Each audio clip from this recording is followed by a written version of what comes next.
এই ছোট্ট হাঁড়িতে রান্না করলে কেমন হয় বলো তো। তো এই জন্য প্রথমে আমি 1 মটকা চাল নিলাম, তারপর 1 মটকা ডাল নিলাম।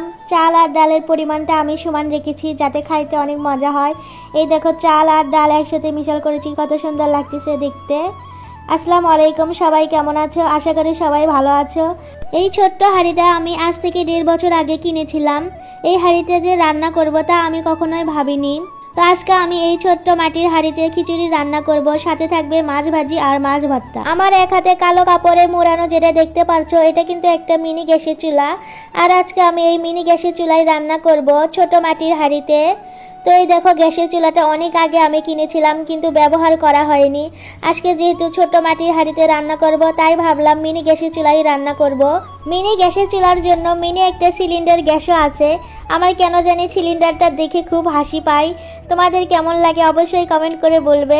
তো আমি গ্যাসের চুলার সাথে সিলিন্ডারটা ভালোভাবে সেট করে নিলাম। এরপর আমি মাটির হাঁড়িটা গ্যাসের চুলার উপর ভালোভাবে বসিয়ে নিব, তারপর খিচুড়ি রান্না করা শুরু করব।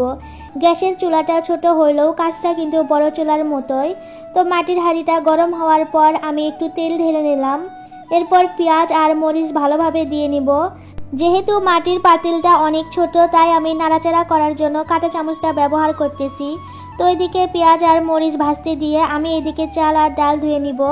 তো এই জন্য আমি ছোট্ট একটা কলসি দিয়েই পানি দিচ্ছি, কারণ যেহেতু ছোট হাঁড়ি পাতিলে রান্না করতেছি তাই ছোট ছোট জিনিসটাই আমি ব্যবহার করলাম। আর এইদিকে পেঁয়াজ মরিচ দেখো ভাজা হয়ে গেছে, তাই আমি এখন চাল আর ডাল মাটির পাতিলে একটু একটু করে ঢেলে দিব। তো আমি হাত দিয়ে একটু একটু করে দিচ্ছি যাতে পড়ে না যায়। তারপরেও চাল আর ডাল পড়ে যাচ্ছে কারণ হাঁড়ির মুখটা অনেক ছোট ছিল। তো যাই হোক, সবগুলো চাল আর ডাল দেওয়া শেষে আমি ভালোভাবে নেড়ে দিচ্ছি। তো একটু ভাজা ভাজা হয়ে গেলে আমি একটু লবণ, হলুদ আর আদা রসুন বাটা দিয়ে নিব। এরপর ভালোভাবে নেড়ে দিব। কাঁটা চামচ দিয়ে আমি একটু একটু করে নেড়ে দিচ্ছি যাতে পড়ে না যায়, আর সেভাবে নাড়েও দেওয়া যাচ্ছে না। তো এরপর আমি একটু মশলাটা দিয়ে নিলাম। মশলা না দিলে তো খিচুড়ির স্বাদই থাকলো না। এরপর ছোট্ট একটা কলসি দিয়ে আমি একটু একটু করে পানি দিয়ে দিচ্ছি। পরপর 2 কলসি পানি দেওয়ার পর আমি কাঁটা চামচ দিয়ে চেক করে দেখতেছি পানিটা কম হইল কি না। আসলেই পানিটা কম হয়েছে, তাই আমি পানি দিয়ে একবারে পাতিল উবুডুবু করে দিলাম যাতে ভালোভাবে চাল আর ডালটা সিদ্ধ হয়ে নেয়। তো এরপর আমি একটা ছোট বাটি দিয়ে ঢেকে দিলাম।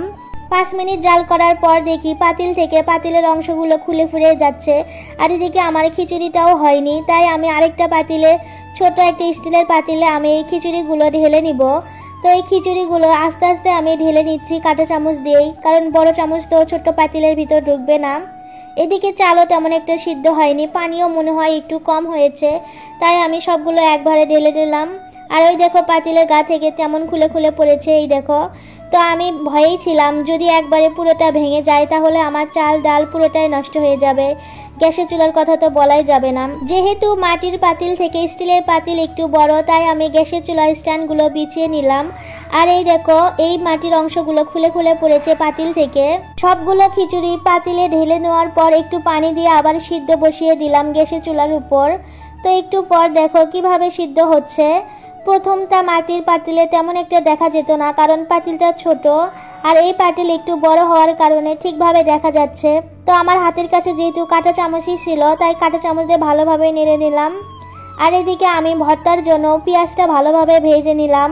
পেঁয়াজ মরিচ আর মাছ ভাজির জন্য আমি মাটির চুলা ব্যবহার করেছি, কারণ গ্যাসের চুলায় তো খিচুড়ি সিদ্ধ হচ্ছে। তো এইদিকে মাছ ভাজি আর মরিচ আর পেঁয়াজটা ভেজে নেওয়ার পর এখন আমি এগুলা ভর্তা করে নিব। তো এই জন্য আমি শিলপাটা ভালো করে ধুয়ে নিয়েছি। এরপরে মরিচ থেকে বোটা আলাদা করে আমি পাটায় দিয়ে ভালোভাবে পিষে নিব, মালিশ করে নিব। সবাইকে অসংখ্য ধন্যবাদ এত সময় আমার ভিডিওটি দেখার জন্য। আমার ভিডিওটি ভালো লাগলে তোমরা অবশ্যই লাইক আর কমেন্ট করে দিবে। মরিচটা ঠিকভাবে মালিশ হচ্ছে না, তাই একটু লবণ দিয়ে নিলাম। তো এরপর আবার আমি মরিচটা মালিশ করতে নিলাম। এরপর একটু সর্ষের তেল দিয়ে নিলাম। সর্ষের তেল দেওয়ার পর আমি আবার একটু মালিশ করে নিলাম। তারপর মাছটা আমি পাতায় নিয়ে নিলাম। মাছ থেকে এখন কাঁটাটা আলাদা করে নিব। এভাবে মাছ ভর্তা কে কে খেয়েছে অবশ্যই কমেন্ট করে বলবে। আমার কাছে কিন্তু বেশ ভালোই লাগে এভাবে মাছ ভর্তা খাইতে। আমি প্রায় সময়ই মাছ ভর্তা এরকম করেই করি। তো মাছ থেকে কাঁটাটা আলাদা করে নেওয়ার পর কিছু ছোট ছোট কাঁটা রয়ে গিয়েছিল, ওইগুলো কাঁটাটা আমি সরে নিচ্ছি, নইলে ভর্তা খাইতে নিয়ে গলায় কাঁটা বাজবে। তো কাঁটাটা বেছে নেওয়ার পর এখন আমি ভালোভাবে মাছগুলো পিষে নিব পাটায়। মাছটা ভালোভাবে পিষে নেওয়া শেষ। এখন আমি উপরে পেঁয়াজের বেরেস্তাটা দিয়ে নিব আর সাথে একটু সরিষার তেল দিয়ে নিব। সরিষার তেল না দিলে কেন জানি আমার কাছে ভর্তার ফ্লেভার মনেই হয় না। সরিষার তেল দেওয়ার পর ভালোভাবে ভর্তাটা মেখে নিলাম। এরপর দেখো ভর্তার চেহারাটা দেখেই খাইতে মন চাচ্ছে। তো এরপর আমি কাচের একটা বাটিতে আমার রান্না করা খিচুড়ি নিয়েছি, তারপর প্লেটে ভালো করে ঢেলে নিলাম।